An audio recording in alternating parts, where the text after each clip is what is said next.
Oh, okay. Now we're filming. Yeah, we are recording now. All right, now we're recording. Now we gotta get serious.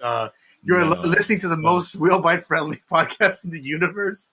This is the SkatePunk podcast. This is your boy DJ Platane, the hostess with the leastest. Your boy Julio, aka Platane Supernova. And it's me, Brian, aka FirstPerson_Skater, aka that guy that always does bonelesses and just rolled his ankle on a kickflip. I literally rolled my ankle on a kickflip yesterday. I did it last time I went to skate, which is already like last week. But it's always on kickflips. It's like the day before I landed every single kickflip that I tried, and the last one was so clean. I think that was the cleanest kickflip I've ever landed. And then the day after, I'm just warming up, and then I think like, you know, kickflips are fine. Kickflips were fine yesterday, so I might as well try them again. And boom, first trick in the warm up, rolled my ankle. Yeah, we have a garage thing in my backyard, and like it fits 3 cars. And yesterday there was 2 cars, and I'm like, yo, I gotta get me some kickflips. I gotta get me some skateboarding in. I go and I'm all excited. I go for the first kickflip. My foot like rolls with the flip, and I just kind of like land weirdly, and then my ankle just kind of rolls over. No. I grabbed my stuff and just left. Yeah, it's probably the best thing to do. I mean, my one is, you can watch that on the FirstPerson_Skater channel. It's kind of like, I did a kickflip like every time, and my feet were in the position where the trucks were supposed to be, but the board wasn't in that position. So I kind of like tapped a little bit on the tail with my back foot and lost balance with it. And then my back foot kind of like went like this on the ground. And it's so weird because I was already on the ground and not on the board. It's like off balance for a bit, and then too much weight on my back foot, and then it happened. See, I was going to talk smack and plug in mob grip tape, that the grip tape on your board is mob grip tape. So damn, I can't. I'm trying to plug, so they send us stuff. Yeah. I mean, mob grip is always good. It's the best. It's the grippiest. Don't get robbed. Ride the mob. Not sponsored, by the way. Not sponsored, but you know, if they send us a box, we wouldn't be mad. You know, we wouldn't be mad if someone's like at Mob, aka Kelly Hart, if it's like, yo, you know, would you like grip tape? I wouldn't decline. Me neither. It's the grippiest. It's the rippiest of the grippiest. Okay, so what back to the actual thing, you know, back to the topic of the day. First, we want to talk about like what SkatePunk actually is, because some of you may be first-time listeners, and or may have just discovered this on YouTube, and you don't know Facebook who the hell are these guys, or Instagram. We gotta plug into social medias, yo. Yeah. Are we on Twitter yet? I think we are. Like I check that every once in a while. Oh, okay. That means I get into like, you know, Facebook is useless. I recently went to the Polaroid website because, you know, Polaroid guy, and they don't even have a Facebook. Like they just have an Instagram and a Twitter and a YouTube channel. And then the cat is just MySpace when you dust the website, but no Facebook. Then I'll talk a little bit later about like what it's like to run a website and get a little bit into that. And later in the podcast, you can get to know us, and we ask ourselves like questions about our skateboarding. We'll casually interview each other about our skateboarding. Yeah. All right. So it's not going to be awkward, no. Not at all. You know, we definitely practiced for this. We wrote everything beforehand, and you know, we're definitely not improvising last minute. Okay. All right. So, what does skatepunk mean to you? What skatepunk means to me? Oh, dude. It's like this thing, like you know, I started a YouTube channel about skateboarding, like FirstPerson_Skater, in 2015, and I always felt like, you know, there were some limitations about like only doing YouTube stuff, and I kind of wanted a place that's like my own place. During the time I was on YouTube, I kind of like this idea of our own website manifested in my head, and then I worked on it and spent hours and hours on it. And I think by that time you were already watching my videos. Yeah. We met through Amina.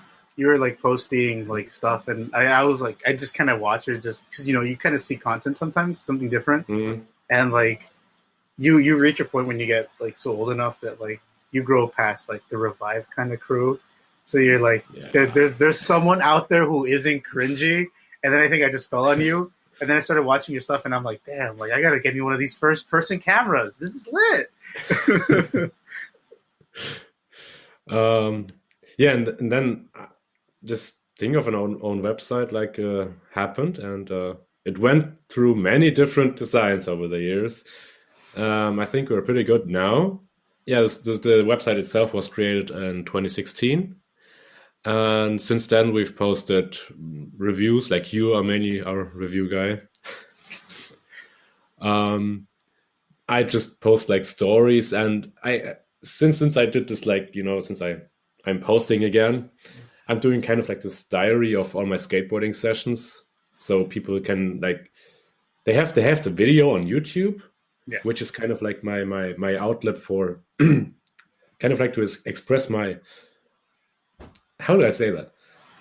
It's, visual creativity, I guess, and then the written form, which is more of a philosophical approach to skateboarding for me, and it's kind of like this thing where you're like recapping on everything, and you're like really starting to appreciate what just happened a few hours ago, and it's really like it's definitely something that's good for my mentality, and also for like to keep going. Even though like if it's just like 10 people read it in the end, it's still like 10 people that could have been affected by it. Also, another cool thing about doing the whole video thing, sorry for cutting you off, and like the writing, is that when you're skating by yourself, you feel something, you land something, and to you it might be like the sickest thing ever, or you're kind of usually like messing around and something feels cool, or you're having one of those days where you feel like your pop is there, your flick is there, you're just skating on point, and like you look back at the video and it's just like it's a completely different experience looking at the video than like reading or like expressing in words, like for example, the other day I was messing around trying to like half cap to tail slide on like a curve because it's so low. I ended up realizing that like I could just power slide it, and to me it looked so cool, and it felt like I was sliding for a good chunk of like the curve. And I look back and I'm really like kissing the curve as I'm like spinning out of the power slide. But like the footage looks like, it's not the best looking thing, and I know it's not a great looking trick because I did it. But like, writing things like that down and just kind of like explaining and putting in words is something that like, it reflects that when you're out skateboarding, your hype and everything, your footage might not reflect that. But at the end of the day, you're filming not for a video. You're not filming for anyone. You're filming for you. And like reading that and stuff like that, and just like hearing when an art, things like this will inspire people. And it's just one of those things that's kind of like there's more to it than what you really see. There's that like feeling, and putting it in words is like something that inspires people. Like I'm on like the Slap forums, and you talk to people, and then people are like, "Oh yeah, I started skateboarding again because the pandemic, because I have a bit more free time." And like hearing people getting back into it, and then just jumping into that like hype and like that energy, you kind of feed off to it, and it's kind of the thing that gets you to give that extra push to get up from that slam and try the the trick again or whatever. This is the stuff that like it feeds your soul. Yeah, that's true. Also on the videos, I try to like deliver kind of like the vibe of the day. It's kind of like this thing of like how just today felt. I kind of like want to get this through the video, and on the written side of it is like the stuff that it just doesn't show, because I feel like on videos you're feeling more, where on the written side of things you imagine more. Yeah. So it's kind of like two different types of feelings that I kind of like want to share, or want to make the consumer feel. Yeah. Consumer sounds so weird, but I mean, if they're consuming the SkatePunk t-shirts available on our website, just a few clicks away, and you can be as cool as us. Yeah, man. I paid an artist for this. I just wanted to have something where I could be like, yeah, I can see myself relate to that, but also have like other people show it and relate to it by themselves. So it's kind of like this thing. I kind of know that I'm not alone, even though sometimes I feel like I'm the only one feeling this way. But somewhere out there, maybe thinking as well, man, bonus is the coolest trick out there. And if they see this graphic, it's like something yeah. If they see this graphic, it's like something they connect with. And that's kind of what I wanted. And my voice is getting off. Yeah. But it's true though, like a picture's worth 1,000 words. You see a boneless and someone sees like something else, to you it means one thing. It's like, that's pretty much you doing the boneless. But like, it means different things to other people. And boneless is a relatively simple like trick to do. It's one of those tricks that you can just pick up in that same day, not like a kickflip where you roll your ankle one day and the other day after like landing every single attempt. Like they're reliable. Like I think the most dangerous thing about like the boneless is like they grip them. Yeah. You don't need the pop. You don't have to worry about pop. If you're having an off day with your pop, bonus that shit. Yeah. but with the bonus, I just need that Tony Hawk's Pro Skater 2 noise. That's when you're in the menu selection screen and it's like, I need that noise. Skateboarding is an awesome thing. You get to express yourself anyway.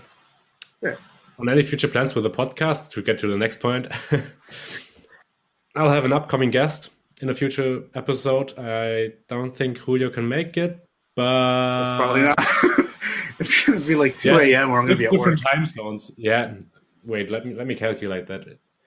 I'm bad at calculating, but there's a 9-hour difference with Germany. You're 9 hours ahead of me. I think it might be 10 a.m. Oh, I'm at work by then. yeah. I'm on it. But anyways, we'll have a guest. You will see who that is. It's a surprise guest. It's a surprise. and that's kind of our like my approach with this. I kind of like want to talk to different people and like just kind of like want to get a conversation going and then show light on people that don't have a lot of subscribers. I mean, I don't have either, but it's this thing where you're like, I feel like I need to share this person or this creator or whatever. It's like I need to share their stuff because it's so good. That's kind of my goal with this. Yeah, that's cool. You're giving people opportunities that otherwise maybe an audience they wouldn't have gotten, and it's content that you support and you want to watch. And that's pretty punk of us, if I say so.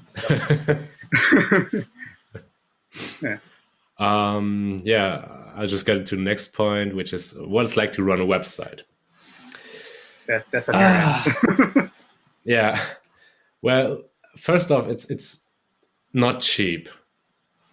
Like the website alone is not cheap. The domain is cheap, but that the domain doesn't give you a lot of tools where like, website building things are subscription based, and that can cost a lot of money, especially if you want to be able to have a lot of freedom in it, which I want, so I pay a little bit more to get like the premium stuff. So check out our website, buy our merch. Yeah. It's just like a great outlet without or barely any restrictions. Like you can just do whatever you want, and you have this platform where it's you really don't have any limits to it. It's you can do anything, you can experiment, you can put other people on there, put everyone else in the spotlight, because in the end that's kind of like what's happening on SkatePunk. Like everyone else is in spotlight, even though I post my diary of my skate sessions, but still, like if you scroll back a few years, I think like 3 years ago, do you know Rat Video? Yeah. I made a video about him 3 years ago. Not a video, a post about him 3 years ago, and he was like at I don't know, 20K subscribers or 12K subscribers, something extremely low compared to now. And it's just great to see like the development of these people over the years. And you're like, yeah, I saw them 3 years ago. There you go. And, you know, we saw them 3 years ago. Oh, we should probably try to reach out to them. Just be like, hey, we made this a while ago. We're fans. We love your work. Can we interview you? Oh, that would be actually cool. Yeah. It would be another interview we have in the making. Yeah. Watch out. But it can also be a lot of work where you don't feel like it's a lot of work, but it's kind of like this type of work where it doesn't feel like it, but then you look back at it and you're like, damn, I just spent 8 hours on this. It's sometimes it's crazy to have like a day off and all you do is write on your website. You know, I live in a long distance relationship and I write to my girlfriend via train. And the train ride is 3.5 hours.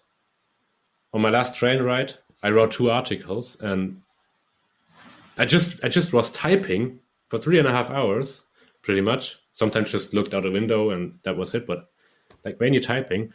And that train ride was over. And I didn't feel the 3 hours.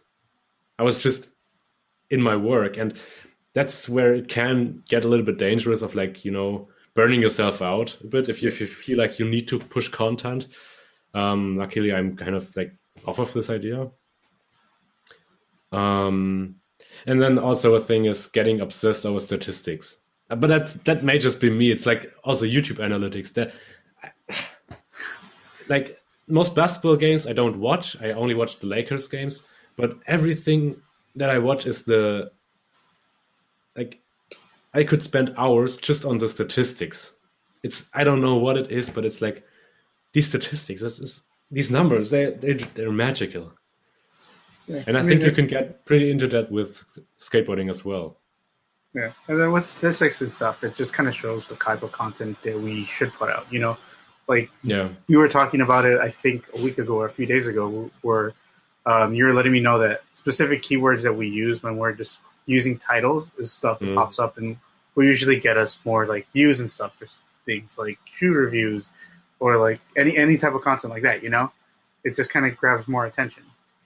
Yeah, it's a double-edged sword. Yeah, it's helpful, a little bit at the same time. It can also be like a little bit clickbaity or not. Nah, that's the wrong thing. It's like just start naming things died off. Yeah, died skateboarding. Not just that, but it can lead you to like doing content that may get the attention, but you don't really feel like doing that. Which can also be like, you know, it can burn you out in a sense. So I don't know. If I have something that I feel about, like I need to share, I'll think about the title afterwards and not before that.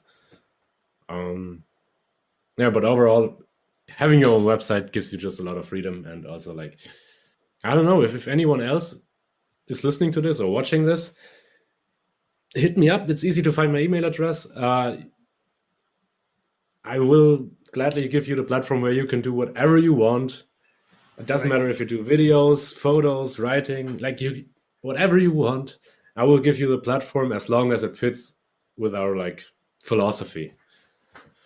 I mean, that's how I got on. I think I made like a random, like I wrote something down and I wanted to share it with someone and it just happened to land up. Yeah. That was it, right? Yeah, that's really what it was. Yeah. Describe your skateboarding. My skateboarding is just curves and flat. I don't know. I feel like with the quarantine and everything, I've just been hitting curves to stay away from people. And like, you take a slam on a curb, you can probably get up and walk it out. You take a slam on a rail or jumping off anything, that's gonna hurt. You know, you might be out for a day or two. The curves is just kind of like air stretches it. Go for it. What about you? Describe your skateboarding. But the thing is, with like curbs, it's like you slam on a curb and you get mad.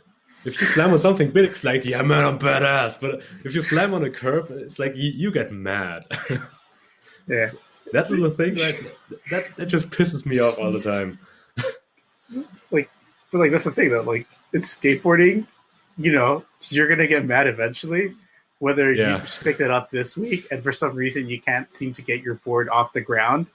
You kind of go through that anger, and then you one day just kind of like hit it just right, and then you're like, okay, that was it. This is what's all worth it. It's like Yeah. you become like a junkie for it. You start itching for that. Like you hear that. I give you kickflips.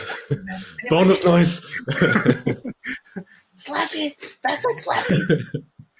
Yeah, and it's also like it does like, being such a low level, low impact type of skateboarding, it does kind of get to you when you're trying to do a trick and you're like, I can do this off a ledge, but like I can't seem to get it off like on the curb. Yeah. Okay. My skateboarding is, I would think I started out. I started in '07, and I started out like pretty within that time period and like I took like all the information that was on there and just tried skateboarding out for myself. And for that point, it was pretty like modern. But it wasn't until I discovered like old school tricks and got away from that idea that my tricks had to do flips and I could actually use my hands when I really like started to enjoy it and really like I don't know, it felt different. Like that's when the bonus became my favorite trick. That's when I really got into Mike Vallely. No, I can't pronounce his name properly. It's my German tongue. I can't. Mike Val. I think it is Vallely. It's weird. I think he doesn't get mad either because he knows that it's a very like weird. It's spelled. It's similar to the word valley, but it's got the L right before the Y, so it's Vallely. I don't know. Mike V. yeah, you just don't want to get him angry because he will beat you up. Don't forget he beat up like, was it 4 guys or 6 guys at the same time? I don't know. I don't remember. Man, I saw that. I saw that like the first few like skate clips. I feel like because early to like 2000s, you still had the access to stuff like that, and people were posting it because it was like early YouTube, so there wasn't anything settled. So you would see fights and stuff just pop up because it's just like the content people were like quickly putting. And I think it was one of the first few things that I saw of like skateboarding. It's like this guy fighting 4 or 6 people at the same time. Yeah. And then like I feel like the next thing would be kind of like setup videos. And I think I saw him, and he was one of the first people I saw that went from the popsicle to like a shape board. And going back to your point that like seeing older stuff is kind of what inspired you. I feel like we've moved from that like your board has to be 7.5 inches and a popsicle to a more accepting kind of skateboarding. For example, I know that your setup is completely different. Can you go into detail with how your setup is? I usually prefer to have my boards like a little bit more like different shaped, like every time I ride them. Now it's the second time I'm using a popsicle shape. It's a good shape. It's good for like pretty much everything, but I don't know, Mike V's brand, Street Plant, had a board out, which they don't have no more. It was 875, and it had like, I don't know, I have that review up on YouTube. That was the best shape I've ever ridden. And now I have a 9-inch. Yeah. Now I have a 9-inch Jalopy Jeff Grosso Pro Model popsicle shape board. I usually prefer 1 rail over 2. I have 2 on there now, but that's, I don't know. It's like I'm pretty random. I'm not like, I don't care too much. Like I care if it just has to be wide enough. But other than that, I'm pretty open to like trying out new things. I also recently a few months ago I tried out Thunder trucks, and then I realized, man, I don't want to break into trucks. My indies are perfect. I use them for a while now. Yeah. Speaking of which, I also have indies on my board. Bearings, a mix of Spitfire Classics, Bones Reds. I bought like the Spitfire Classics, put them on the board, and then bought the Bones Reds as like spare bearings.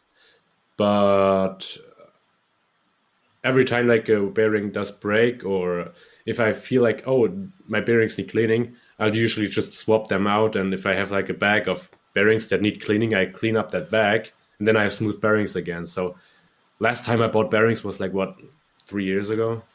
It's they last. If you take care of them, they last. Yeah. Yeah. What's your setup? Oh, I was gonna ask you first. When you run rails, do you run it like to the edge so you can bonus better, or is it just to slide? Because like I've run them both to like grab better and to like and just to like slide and kind of like protect the board. Because I feel like it does make a difference when you're getting onto a board slides, the position of the rail. Like I said, I usually prefer like just to have one rail, and that's on the boneless side where I grab for the boneless. So I kind of like, for me, like when I do the bonus, I'm like really getting all in there. So I really need to hold on to something, which is not just like a plank. So I really have something to grab there. And so I need my rails to be on that area where like you really grab. So even now I have two rails, but it's still sliding in the middle of the board. Yeah. You can't, it's weird. It's weird to get it perfected like that. Like, for example, I got that board. I set up those rails because I was trying to skate this like ledge that just wouldn't slide at all. I'd wax it day after day and nothing. But yeah, I like mixing things up. I like the shape boards, but I've also kind of like itched to try something a bit more regular. And then I decided to set up a super small board. So I have a 7.875 right now. And then I have the Santa Cruz board. And I just finished skating the blind reissue, which was that weird like kind of football shaped boards back when they were like pointy from like late 90s. I just made that switch from that to the 7.875, and occasionally I bring up the Santa Cruz. Yeah, I kind of vary, but I do feel like if I'm loyal to a brand, it's usually like Mob Grip Tape, please send us boxes, and Spitfire. Other than that, I'm really open to trying something different. Kind of mix things up just to catch me off guard. It's brand loyalty is like kind of a thing for me. Like there are some brands where I'm like, yeah, this brand is really good, but it barely gets to the point of like it needs to be that brand. It's like, I don't know, Apple, for example. I only good experience with Apple, unlike Microsoft. So I just prefer to have Apple products, but I'm always looking over the edge of like, what's out there right now. Like right now, these are my two phones. This is an iPhone. This is an Android. I'm actually thinking about just switching back to one iPhone and getting rid of the Android. We could have made this through FaceTime. We could have made this through FaceTime.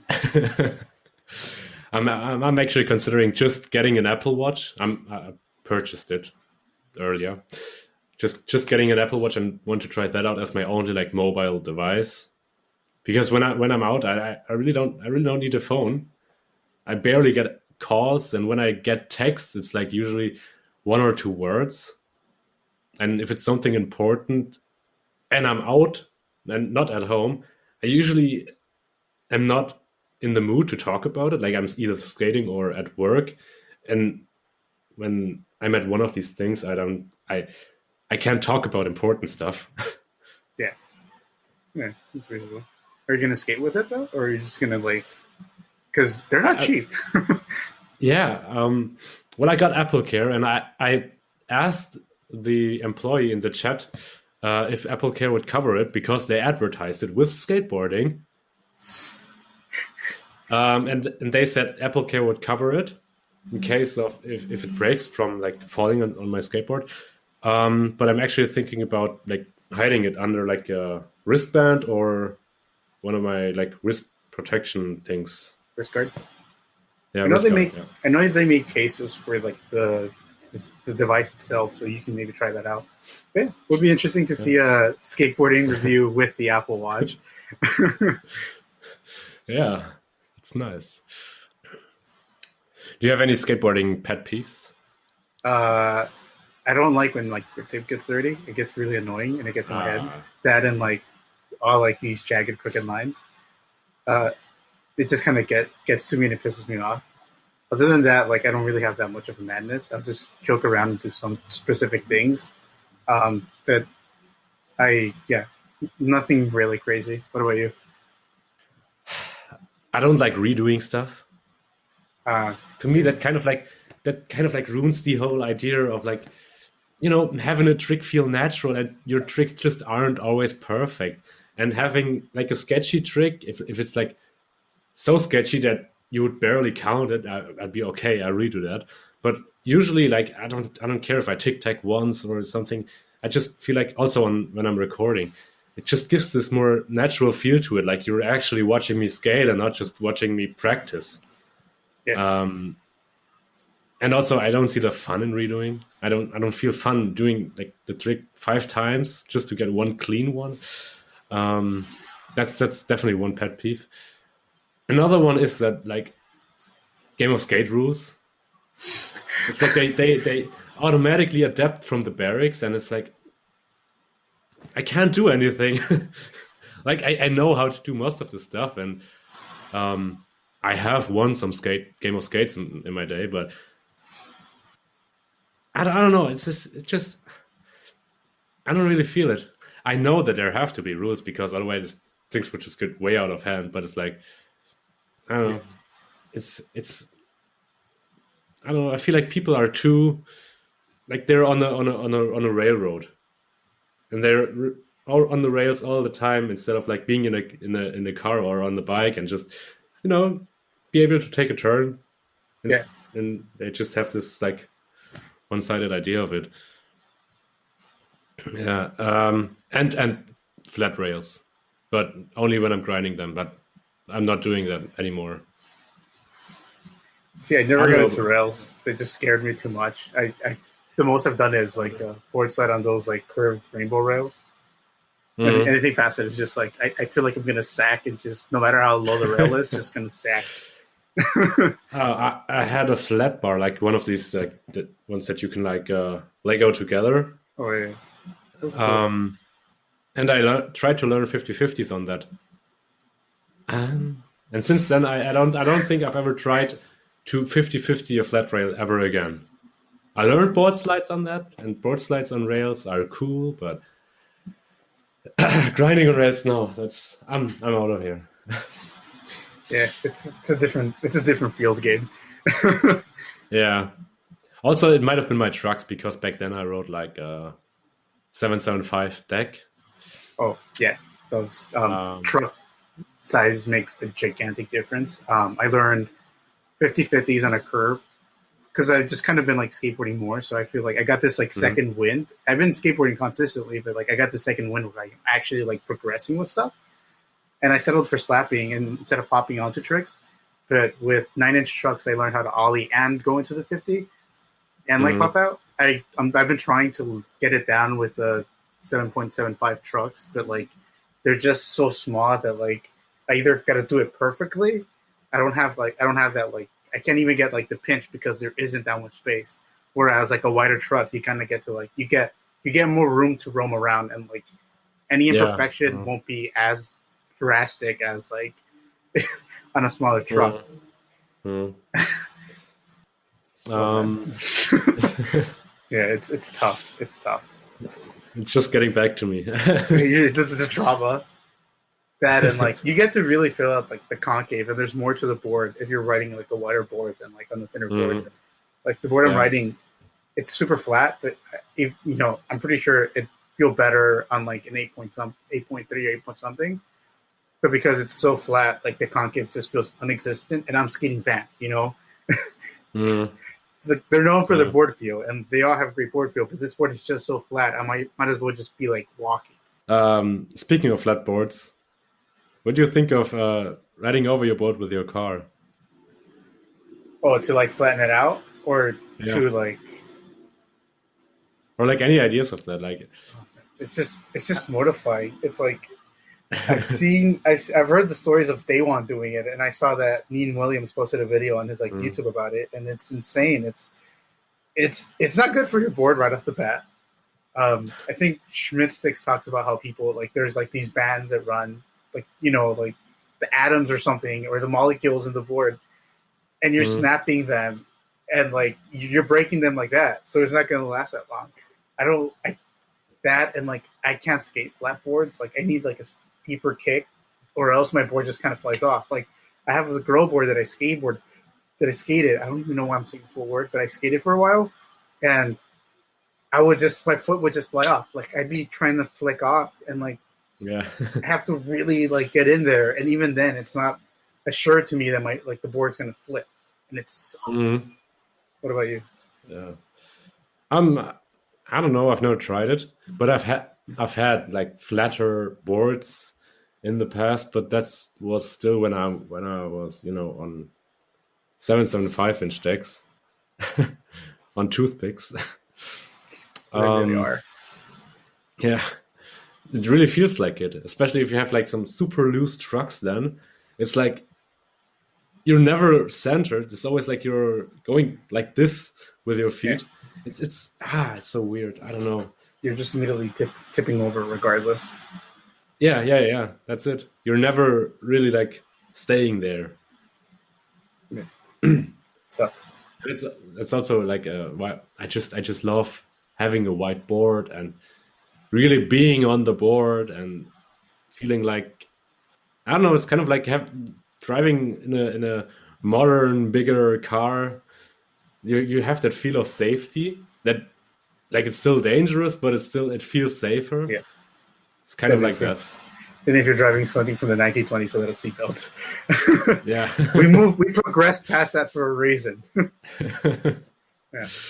Yeah, they're kind of fun to mess around with if you're just getting flat. But like anything that technical, you kind of have to like. It makes me respect the footage from back then that much more. Like, yeah. I don't know how they did it. I don't know how they managed to get like this piece of cardboard to flip, but they had it. Do you have any skateboarding habits? Anything unconventional? Anything unconventional? Line thing. I just like keeping my line straight. I like having different colored bolts, not because like it helps you know where the nose or tail is, but just because it's nice to look at. And then I occasionally try to do something artistic with the grip tape. What about you? Yeah, same. So this is the grip tape thing. Like, I need to have something on my grip tape. Whether the grip tape needs to have a good graphic, or I do something cool with it. Because if the board has a cool graphic, it's like, it's cool. I don't see it. Slid. Yeah, and it's getting ruined.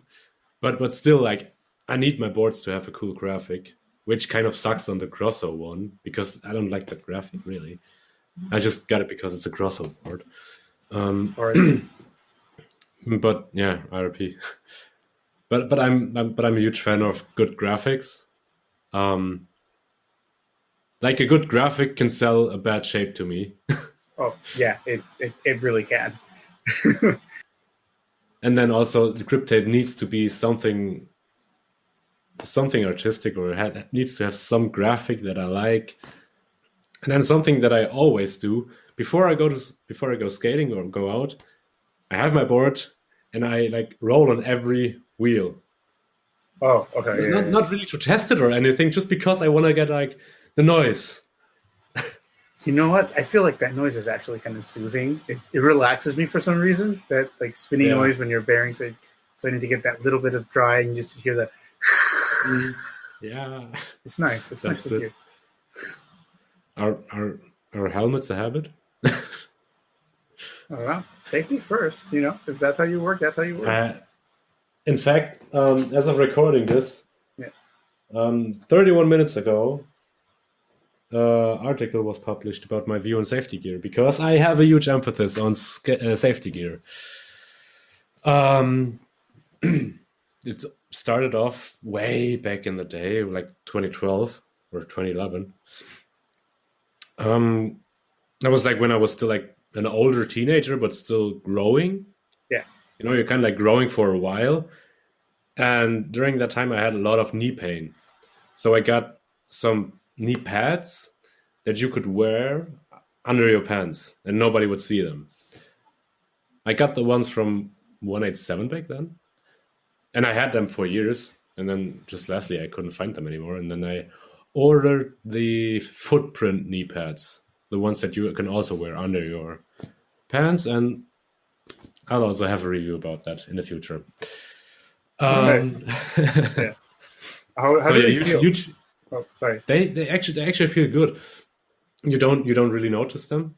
They're a little bit more noticeable than the 187 ones, but it's still so minimal that it's like you can walk around in public and not feel embarrassed, unless you wear skinny jeans. Yeah, that's the struggle with them. Yeah. And then the helmet thing came in 2014 when back then I really got into the slappy nose slides. I'm still into them, but back then I first learned them, and it was like, whoa, this was like this whole new world for me. And then for some reason my board got in like a crooked grind position, and near to the curb was like a stair, but it was like one of those steel stairs. And I touched the corner, like legitimately not the edge, but the corner of the stair with my hair, not with my head, but with my hair. Yeah. When I fell, and like it's 2 centimeters, and I could have been dead. Yeah, it was that far away, and that was when like I need to buy a helmet. So I got home, bought a helmet, and then I wanted to wear one, but I didn't want people to ask me about it or look at me. So a little bit later, I started my YouTube channel, and then I had the excuse of wearing a helmet. Hey, I got this, the helmet cam. But still, you weren't always recording. And then when Mike V did start to wear a helmet and said you wouldn't step on a skateboard without wearing a helmet anymore, that was the point that gave me enough confidence, especially being a huge Mike V fan back then. That gave me enough confidence to really say, you know what, I'm just wearing a helmet every time now. Yeah. And yeah, now I have I have skated without a helmet, but not really, like probably once or twice. But other than that, I'm like, as soon as I start to roll, I get a helmet on. Even if you're going to like the corner market or something like that? I don't really do that. Oh, okay. It's like the streets and the sidewalks out here are not really like you can skate on there, but it's like German sidewalks are nowhere near as good as the ones you have in America. Or French ones. I think it's like these weird like little stones that are like always off center, and it's like it makes this weird noise of like all the time. And you don't on driveways you don't have that thing where it goes down for the cars. You always have a curb. Oh man. So it kind of like ruins it a little bit for me. So yeah, I'm only skating at the spot most of the time. And another thing that I noticed that you guys have and we don't have, and I'm really jealous of that, is red curbs. Really? Our curbs don't have paint on them. We have to wax the shit out of them. And usually you can get no slides on there, but grinds are just barely possible. It's terrible, but I think I heard of that in Vans, like the Vans Grosso show, the Love Letters. I think Artusari talks about how, you'd see it in like that one movie, he saw it and he thought it was really cool, but there isn't any painted like curbs in Europe. So I'm guessing, is it like a whole European thing that you guys don't paint your curbs? You're just kind of like, this is where your car should stop. Yeah, true. It's just like, I don't know. Also, it was so weird when I was playing Tony Hawk as a kid, and he was grinding on the curbs and stuff, and they were red curbs, but I didn't notice that as a kid. And then I wondered why don't I grind? It's impossible. Like, this is so unrealistic. But I mean, after I got into it more and I got into skating more and watched some videos, I got the idea of where that came from. Yeah, it's interesting because like cities and stuff vary, and I think that's another cool thing about like skateboarding. Mm. That after a while, when you consume so much skateboarding, you can kind of tell you're like, oh, that's like Asia. This spot is in somewhere in Asia, and you see like these nice marble ledges, or like the way like you said, like the Europe, you have the like bricks and stuff on the floor, like the Mm. cobblestone, I think that's what it's called. Yeah. Mm. And like you look at like somewhere like Southern California and you get these like nice sidewalks with like little like cracks in between them. It's just a very like different architecture to cities and stuff. And skateboarding just kind of shows you that. Yeah, that's true. And also, I feel like sometimes, like, I recently watched the stuff you sent me about the Japanese skate crew, the Osaka Oh yeah, skate yeah, yeah. daggers. Um, and it's crazy because I feel like a lot of people in Japan do all of this old school stuff, the street plans and all that. And I think I remember a video of Mike V going on a Japan tour in 2016, and he was very big. Like, Yeah. I think they get their influence from that kind of stuff. They're kind of doing their own thing, and that is also where the idea of the street plant company like comes from, of like um, being not standardized and doing your own thing and developing your own kind of like a style. Yeah, and then you go to Europe and it's, I don't know. In Germany, it's weird because when you go to Berlin, that's just different. Berlin is different than the rest. Berlin is kind of like the, I don't know. You actually see skaters out there, and here you don't really do that unless it's like a little kid that's rolling down a hill on his butt or something. But here you don't really have a skate scene. Like for the local skate scene here, I am more on the advanced side of things. Look at you, Mr. Cool Guy. No, it's true. It's like, oh, this guy can kickflip. Like the other guys, they are just going hard as fuck on everything. And if you look at their boards, their tail is like this short because it's so worn down. But they can't do a kickflip, but they will jump off anything. Just doing their ollies, and they will go as fast, and they will each hit, and they will just get back up.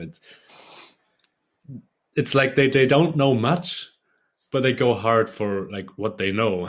Yeah. Yeah, and that's kind of interesting because like everyone has like their own type of thing. Because like Japan, you have people like the Osaka daggers, and like they took their inspiration from like Mm. the '80s and stuff. And like in the same like Red Bull thing, they explained that like because it's so much harder for them to get newer like stuff, it's kind of different. But then you have someone like Magenta who sponsors people in Japan and like Asia, and then you see their skateboarding, and it's this very like insane quick feet, like hop hop hop hop hop hop hop hop hop hop Mhm. hop tail slide.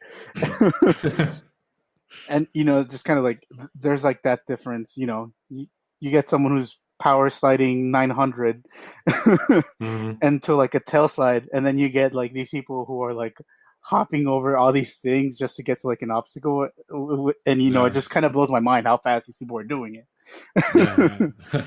That's true. Also, I think I don't know how it is today because I'm not really into it today, into like the German professional skate scene. But back then it was like if they go to university, they are pros, but once they end university, it's two choices for them. A, to get a real job, or B, to try it out in America. But then when they go to America, they're one of like thousands. Yeah. And there are not many people that made it. I think from Cologne, Willow, who skated or still skates for Almost Skateboards. Do you know him? Yeah, I know who that is. Yeah, I had his Yeah. Etnies shoe because they had like a special RCT Mhm. RCM or something. I had his colorway. Oh, cool. Yeah, but that's just one of the few people that really were able to like make it. Sure, there are other ones, but like most of the time, it's people that they used to be pros, and Yeah, now they're just old dudes that are skating, but have a real job. That's a lot of the stuff that I see. Or usually they stay in the skateboarding business, but like do different stuff. yeah, Like there's, I don't know, one dude in Hamburg. He's in that scene of like he's in the word scene, I guess, and that's just kind of like where he was like a sponsored skater back then. So he kind of kept this thing going. I don't know, it's just weird to see this difference in how you can make a living of professional skateboarding somewhere else and not here. And yeah. I think that's also kind of fed into like recently you got foreign companies like Passport, Magenta, and Polar, where like it's moving past like, oh, the US is the capital of skateboarding. You have to go to California if you really want to make it. You got people, like Passport in Australia who are just kind of doing their thing. And then I think is Jart the German skateboarding company? I think, I don't know, they are very big here, but I think they're from France. I'm not sure. Oh, yeah. Yeah. Because I know that then there's like companies and it's like kind of cool to hear that like foreign countries are doing their own thing and it's not like, oh, you have to get like indie trucks and Spitfires. Mm, Um, I know Europe has film trucks, and then in Brazil they had the Boulevard Skateboard Company, which was oh man, it's the Brazilian skateboarder on Primitive, the guy who has a New Balance shoe recently, Tiago. I want to say it's Tiago Lemos. He used to be like in a small, well, on the I don't know how small it is, but in this Brazilian skateboard company, and you mm. got this dude who's like stepping into the scene and he's just popping on the ledge neck Yeah. high, and then you realize it's switch, and it's still a backside tail slide, so it's switch, and it's just kind of like, wow. Yeah. Also, another thing, I think the only reason that companies in German, not just Germany, but Europe overall, can survive here is because of the price difference to the American brands. If you want to pay like, again, I don't know how it is now because I'm not really looking into that. Because now I do have the money, I do have a job. I don't run through boards that quickly, so I don't really care too much about like how much a board costs. But you really have the price difference of at least 10 euros, Yeah. and you have to pay a premium to get one of the American brands for the same quality. So I think that may be one of the main reasons why the companies over here were able to survive in the first place. Yeah, yeah, I feel like that's kind of cool. And then what ends up happening is like if you get an American board, you're paying the premiums and taxes, but it's still wood. The Yeah. shipping, whether they're flying it over, whether it's going over in the boat, it's dealing with the changes in like the Mm. temperature, the moisture in the air, and like all this stuff, which might like so a board here could be made in like Mexico and it's gonna skate well.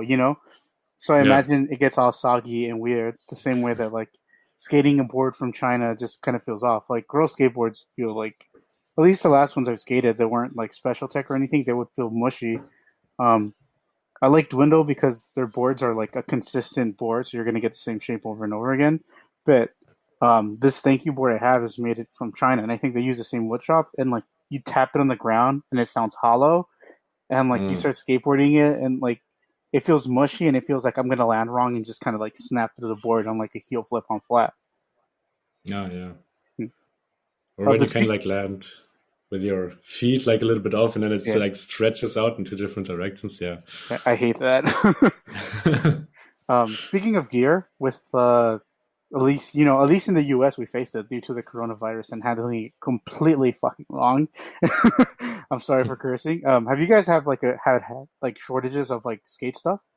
Oh yeah. One of our local guys, like probably the oldest local skateboarder here, Yeah. um, runs the local skate shop out of his garage.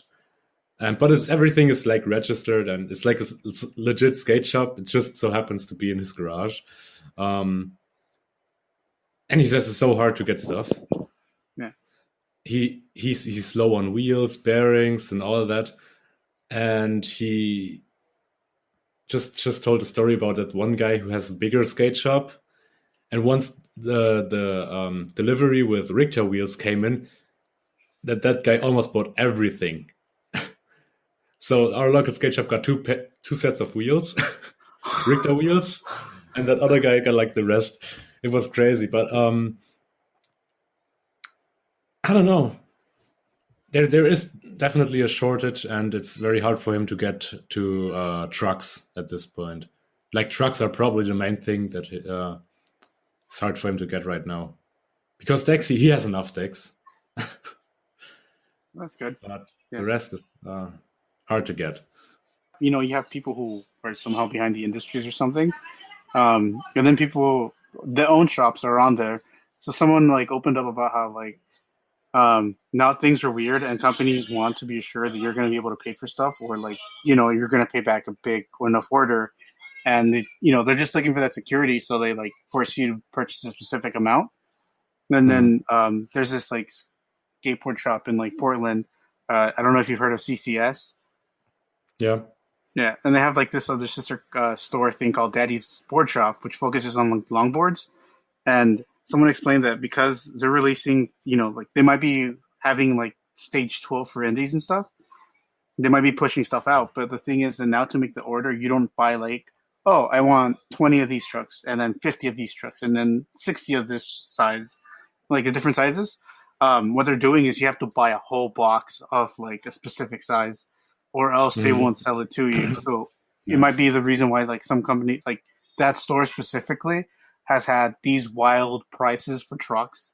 Like here in the US it's like $50 a set of trucks, but I found like sets for like $25 off those two stores. And it's the idea that maybe they just have so much that they can't get rid of, so they're just trying to like cut themselves like short just to get rid and move product. Yeah. Because also just maintaining, just having the product sit there, is like I learned that in school because of my apprenticeship.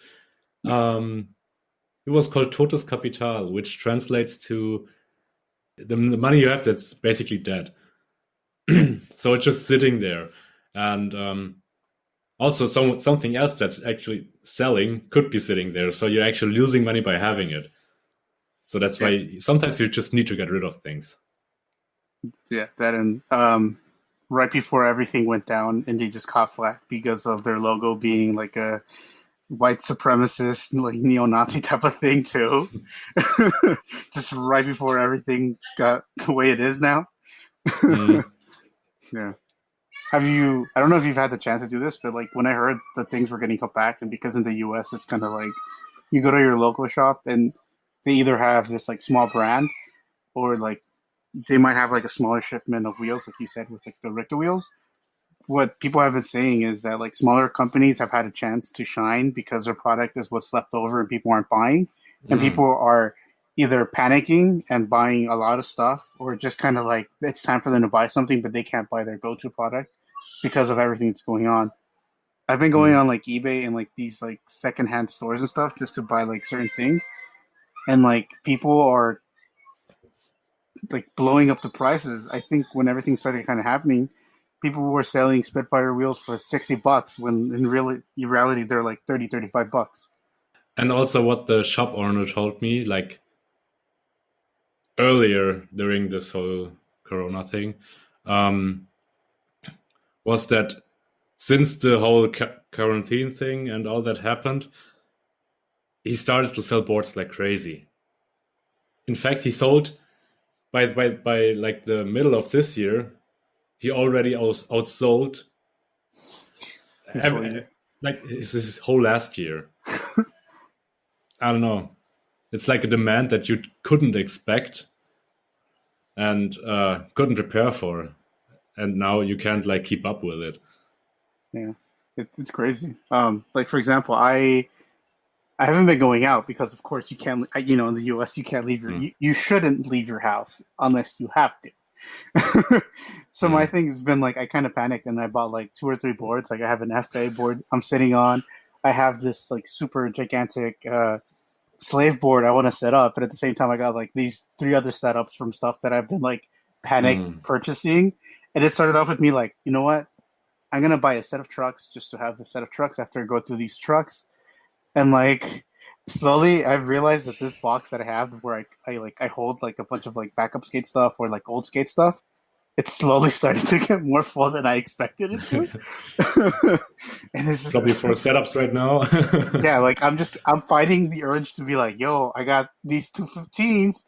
The slave board is just screaming at me. Yeah. Nah, I always try to like avoid that of like having too much. Says the guy with 150 PlayStation 1 games. But Hey, that's different, you know? That's a yeah. collectible. Those are retro. um, no, but it was always like, I can ride these wheels another 2 months. I can ride these wheels another 2 months. And so I remember a few years ago, I was having wheels that were just like bearing condoms because I was 40 always like, millimeters. they last. Then I switched to newer wheels, and it was just a night and day difference. And I totally forgot how skateboarding actually felt. Did you get that thing where you ride a pair of wheels so well, like so long that you get so comfortable with them and the way they accelerate and the speed they keep, you're just so used to them that they're like the best wheels and you get like new wheels and you just kind of hate it for a bit?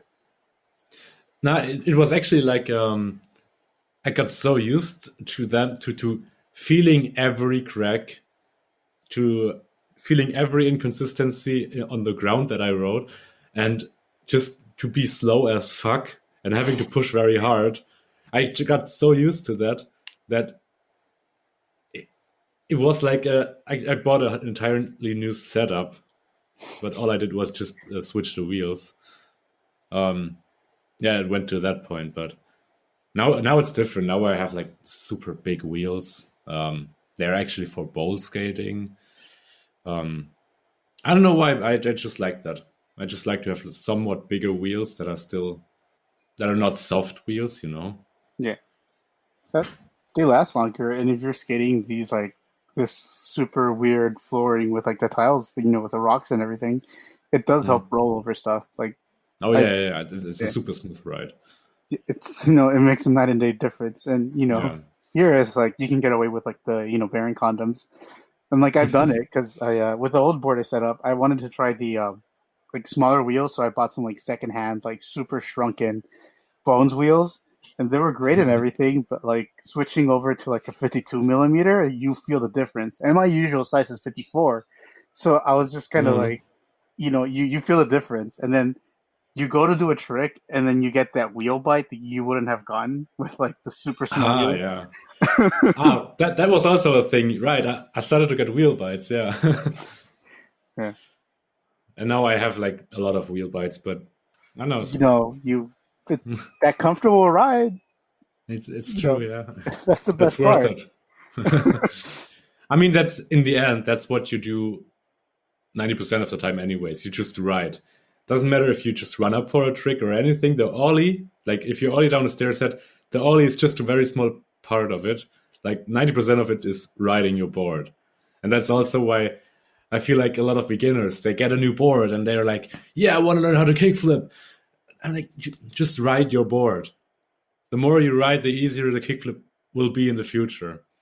I have to.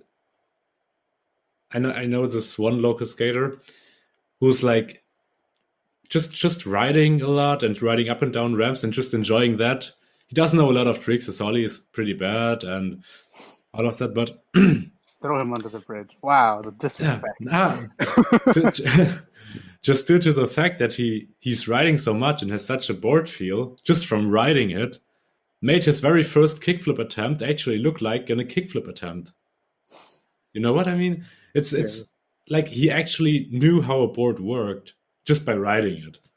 Yeah, and then if he starts doing tricks and stuff, you're gonna see the difference between him and like a little kid who decided to go from like kickflip to tray flip, and Yeah, yeah, yeah, he's gonna look so much better on the board, and like it does yeah. really make a difference.